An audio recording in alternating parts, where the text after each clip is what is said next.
In the 1980s, during the heart of the crack boom, violent crime spread like an insidious cancer. Families were forced into poverty, and fatal overdoses skyrocketed. Was this a horrible epidemic that the government failed to contain, or a sinister conspiracy organized by none other than the Central Intelligence Agency, aimed at disenfranchising African American communities and funding bloody government insurrections? Today, we're going to find out in an insane story that involves two U.S. presidents, a South American coup, journalists getting their lives and livelihoods destroyed, and an unimaginable pile of untraceable dark money. First, let's go back to June 1971, when President Richard Nixon started all this by formally declaring a war on drugs. According to Nixon, the use and abuse of narcotics was the public's #1 enemy, after the free-loving 60s normalized drug use in the states to an unprecedented degree. The war on drugs involved imposing stricter measures against drug-related crimes,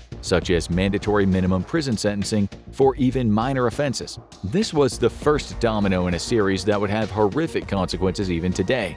As of the end of 2023, around 1.8 million Americans had been incarcerated within the U.S. 1 in 5 of the incarcerated population in the United States has been imprisoned for a drug-related offense, and this includes minor offenses like possession or even suspected possession. John Ehrlichman, Nixon's domestic policy chief, gave an interview in 1994 that expanded on the ulterior motives behind the war on drugs campaign, most of which revolved around Nixon wanting to keep the presidency. The main opposition to this, as Ehrlichman put it, were two demographics that were bound to not vote for old Tricky Dick, those being the left wing who were vehemently opposed to the ongoing Vietnam War, and black people who Nixon's Republican coalition had turned into a scapegoat. So why did Nixon have it out for black Americans? In the wake of the civil rights movement, the more radical Black Power movement started gaining momentum and was met with backlash from Republicans and white supremacists. Nixon used racial inequality as a wedge issue without actually addressing the systemic problems causing racial inequality in America. The war on drugs was a perfect cover to kneecap the movements that Nixon saw as a threat to his political power. As John Ehrlichman put it, "We knew we couldn't make it illegal to be either against the war or black, but by getting the public to associate the hippies with marijuana and black people with heroin, and then criminalizing both heavily, we could disrupt those communities. We could arrest their leaders, raid their homes, break up their meetings, and vilify them night after night on the evening news." Did we know we were lying about the drugs? Of course we did. Back in the mid-70s, the war on drugs took a bit of a hiatus, and between 1973 and 1977, some states even decriminalized the possession of marijuana. In 1977, Jimmy Carter became president by running on a campaign of decriminalizing marijuana, and the Senate Judiciary Committee did vote to decriminalize possession of up to a single ounce of marijuana. It wasn't much, and it certainly didn't undo the damage done by the war on drugs, but it was a start. But if you're wondering how any of this leads us to the CIA and crack smuggling, then you haven't been paying attention. All this context lays the groundwork for what would happen when the war on drugs saw a resurgence in the 80s, and black Americans once again bore the brunt. Under the administration of Ronald Reagan, many of Nixon's earlier war on drugs policies were expanded upon and reinforced. Reagan was committed to passing more severe penalties for drug-related crimes in both congressional and state legislatures. This caused a massive boom in the number of incarcerations that occurred for those committing non-violent drug crimes. Similarly to how things went under Nixon, mandatory minimum prison sentences for certain drug offenses were established in 1986, when Congress passed the Anti-Drug Abuse Act. Many would later levy criticism against this law for having racist ramifications, as it mandated longer prison sentences for offenses that involved crack cocaine than it did for those that involved powdered cocaine. Why? Well, because thanks to someone, more on the CIA in a moment, crack cocaine was more prevalent in predominantly black American areas, while powder cocaine was more widely used among white Americans. A 5-year prison sentence was automatically given to anyone found with 5 grams of crack, while you need 500 grams of powder cocaine to land the same sentence. But you're probably wondering, just where did all that crack cocaine come from? How did it end up in the streets in the first place? Well, those are exactly the kind of questions that will have the nearest CIA agent shuffling awkwardly in their chair. To uncover the connection between the CIA and the crack that flooded US cities in the 80s, we need to look away from the streets of LA or Miami and instead just head on over to the jungles of Central America. Just a year before the 1980 election that saw Ronald Reagan assume power, the dictatorial government of Nicaragua was overthrown. Huh? What does that have to do with the situation in America in the 80s? Well, as it turns out, everything.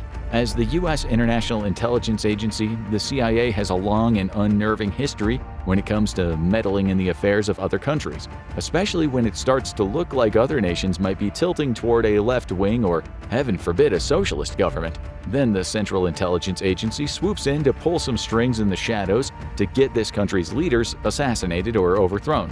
Of course, American clandestine intelligence experts can't be seen meddling like this, otherwise it would spark an international incident and possibly a war. So what the CIA prefers to do is bolster anyone in their target country who already opposes the new way of doing things.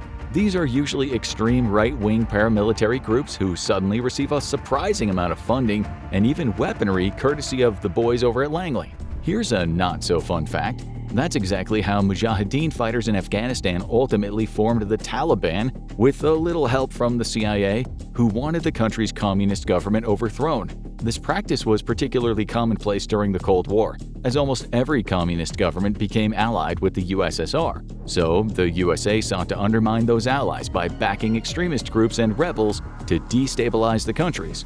And in a tale as old as time, that's exactly what went down in Nicaragua. After the Sandinista National Liberation Front, a political party of socialist revolutionaries, overthrew the Nicaraguan dictator Anastasio Somoza, they were able to seize control as part of the Junta of National Reconstruction. This was a provisional government that aimed to restore the country post-revolution. Eventually, the Sandinistas forced the more centrist members of the junta out, taking exclusive control in March 1981. This was all largely considered perfectly fine by the US until it became apparent that the new regime in Nicaragua saw itself as a satellite of Cuba, which had close ties to the Soviet Union. Shortly after, the Contras formed a group of far-right paramilitary oppositional rebels and received backing and support from, well, you guessed it, the Central Intelligence Agency. When Reagan became president following the 1980 election, he began quietly sending aid to the Contras through the CIA to assist them in fighting against the Sandinista government. As part of their Cold War efforts against the Soviet Union, money and weapons were provided to the Contras by the CIA, enabling them to conduct a brutal paramilitary campaign against the Sandinista government.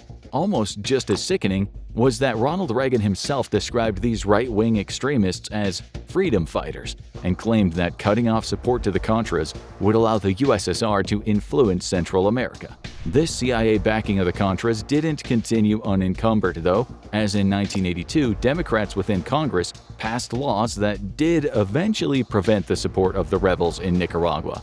But of course, this didn't stop the CIA from backing the Contras. It just meant that they were forced to get creative, to really think outside the box for new ways to channel funding to the extremist paramilitary group. And what's a good way to make a lot of money? Cocaine. Now, coke wasn't new to the US at the time, and we aren't talking about the soda. Since the late 70s, there have been record numbers of people snorting cocaine in the United States. Then, when the 80s were in full swing, the latest designer drug hit the market. A smokable variation of cocaine, crack. You might have heard those two terms used interchangeably, but there is actually a difference. The more you know.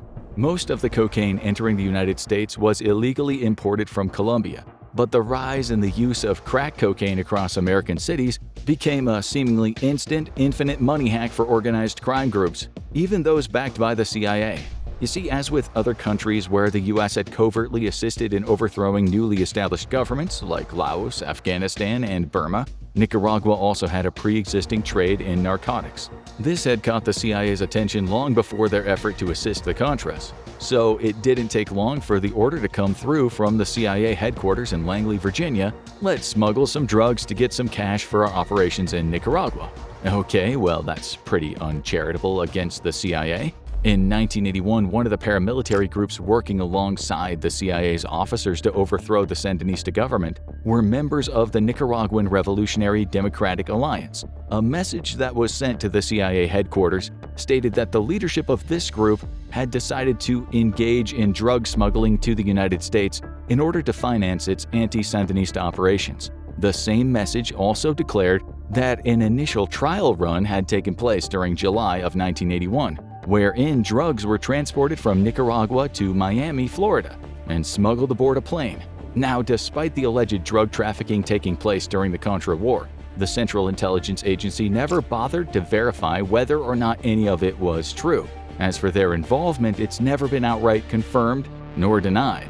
But just taking a look at some of the particulars, the waters get a little murky. For one, the Nicaraguan Revolutionary Democratic Alliance was disbanded in 1982, with some of its former members instead joining up with the Nicaraguan Democratic Force, which also worked with the CIA. CIA agents directly received allegations that 5 now ex-members of the Nicaraguan Revolutionary Democratic Alliance had been involved with drug trafficking while fighting against the Sandinista government on the border between Nicaragua and Costa Rica. These 5 were supposedly working alongside a man named Jorge Morales, who was a known drug trafficker. Here is the interesting part, though. While the CIA officially broke its ties with the Nicaraguan Revolutionary Democratic Alliance in 1984, it still continued to maintain contact with 4 out of the 5 members who were allegedly associates of Morales until as late as 1987. Coincidence? Maybe. These Nicaraguan Revolutionary Democratic Alliance members had previously worked alongside the CIA, but their involvement with Jorge Morales didn't strictly mean that the agency themselves were able to then participate in Morales' drug trafficking efforts, right? Well, you want to know something else that could also be a total coincidence? How about a letter from the then Attorney General of the USA to the CIA director permitting agents to effectively turn a blind eye to narcotics crimes? In early 1982, while the U.S. was still trying to secretly overthrow the Sandinista government in Nicaragua, a letter titled Memorandum of Understanding was being drafted in Washington, D.C. by William French Smith, the United States Attorney General. The letter was sent to the Director of the Central Intelligence Agency, William Casey, and detailed a list of offenses that the U.S. government required CIA field officers to report if they became aware of such crimes while they were operating in the field. This was particularly prescient if the crimes in question involved an informant working with the CIA or any person the agency was looking to recruit. The letter had all manners and severity of crimes ranging from murder to passport fraud. But do you want to guess what type of criminal violations were completely omitted from Smith's letter? If you said narcotics crimes, then ding ding ding, you'd be correct. Of course, the fact that these had been completely left out of the Attorney General's letter was too glaring of an omission to ignore, so just a few weeks later, a follow-up letter was sent to the CIA director, following what we can only assume was a stern internal discussion between William French Smith and the U.S. Justice Department. But in his next letter, sent on February 11, 1982, Smith didn't just add narcotics crimes to the list. Instead, he slyly just regurgitated the United States' existing federal policy on the enforcement of drug-related crimes. He wrote, "In light of these provisions, and in view of the fine cooperation the Drug Enforcement Administration has received from the CIA, no formal requirement regarding the reporting of narcotics violations has been included in these procedures." This meant that the CIA officers were not obligated to report any narcotics violations that they witnessed in the field back to headquarters. Sure, the revised letter mentioned that the U.S. had policies surrounding drugs, but there was nothing indicating that the CIA's operatives were required to acknowledge them. While it might not have given agents free rein to work as drug smugglers while in the field, they still wouldn't have to report narcotics-related crimes that they did witness, even if CIA agents were the ones committing them. And that's a pretty handy loophole for the CIA right there. By omitting any requirement for the CIA to report narcotics violations, the U.S. had provided cover for its agents to potentially become embroiled in the thriving drug business that was growing in Central America. It might not have been endorsed behavior by anyone within the United States government, but it seems odd that not only was it not allowed, but the CIA also just so happened to have indirect ties to one of Nicaragua's very own drug smugglers. Now, sure, if the CIA had been discovered to be involved in drug smuggling, then it would be a disastrous look for them, especially since during this time, it would cause significant political damage. Nobody would want the USA backing the Contras if it was revealed they were smuggling drugs into America to finance the cause, while the president was banging the war drums against crack on the streets. But then in 1985, a pair of reporters, Robert Perry and Brian Barger, broke a story that seemed almost too outlandish to believe. They alleged that not only did the Contras have links to the Colombian drug cartels responsible for much of the cocaine entering the US, but the reporters also claimed that not only did the CIA know the Nicaraguan rebels were involved in drug trafficking, they also allowed them to continue. Also, the money it generated could fund the Contras' war efforts. Perry and Barger had managed to get their hands on a report that revealed the CIA's involvement with the Contras in the mid-80s. Feeling an obligation to make the information public, they were warned by their editors that doing so would anger the people who owned the newspapers that the reporters worked for. Both of them ended up losing their jobs when the story broke. The CIA vehemently denied any involvement in the drug trade, but once the details of their connections with the Contras and the Contras' connections to drug trafficking, then rumors began to embed themselves in the public consciousness. Many believed that the government was allowing crack cocaine to be sold on the streets of American cities.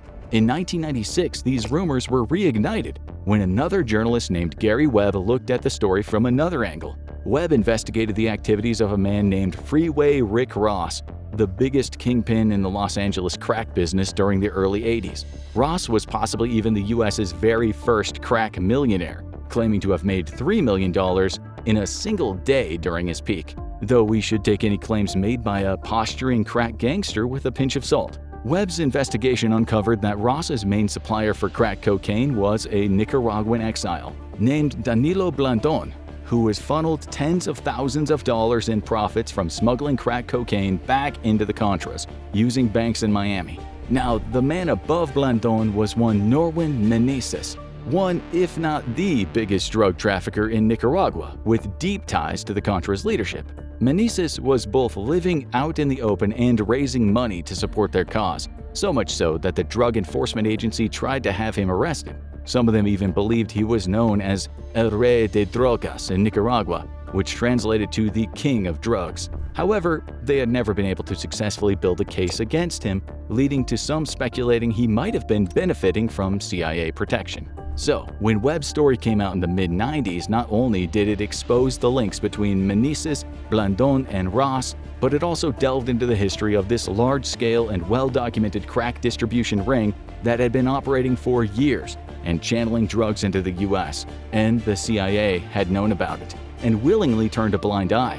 When the newspaper the San Jose Mercury News ran Webb's story, it certainly seemed that the CIA bore at least some of the blame for the escalation of crack usage in the US. In August 1996, Webb's reports would be published by Mercury News in a three-part series titled Dark Alliance. This raised the profile of the story among the American public, in particular amongst the African American community, given how they were unfairly and disproportionately targeted by law enforcement thanks to Reagan's revamped war on drugs policies. Now, it's worth pointing out that at no point in Dark Alliance does Webb explicitly claim that the CIA was responsible for the crack epidemic in the US, nor that they ever intentionally sold drugs.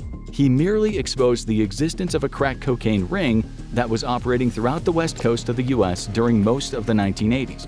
The money being made by that crack cocaine ring, or at least some of it, was being sent to Nicaragua to support a paramilitary group that the men who ran the cocaine ring also worked for, the Contras. In other words, an army that the CIA supported around the same time.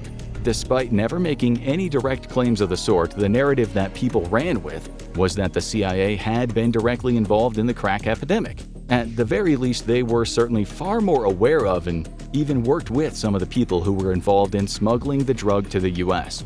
The advent of the internet in the mid-90s also helped the story take off, as Dark Alliance was one of the first pieces of major investigative journalism to be posted online and in print simultaneously. It wasn't just the public who latched onto the story either. Politicians critical of the Reagan and later Bush administrations, such as Maxine Waters, a congresswoman for California, also championed what was revealed by Gary Webb in Dark Alliance. Reactions to the story were so intense that the CIA's director even publicly defended itself against the accusations of the agency's involvement in drug trafficking and swore that the CIA would be looking into its own activities in Central America. But how could anyone trust the CIA to investigate itself and find anything? Perhaps just as shocking as the discoveries his reporting shed light on was how the U.S. mainstream media treated Gary Webb and the San Jose Mercury News after Dark Alliance. Their hope had been that the reports would be the beginning of a much larger investigation, that newspapers with more resources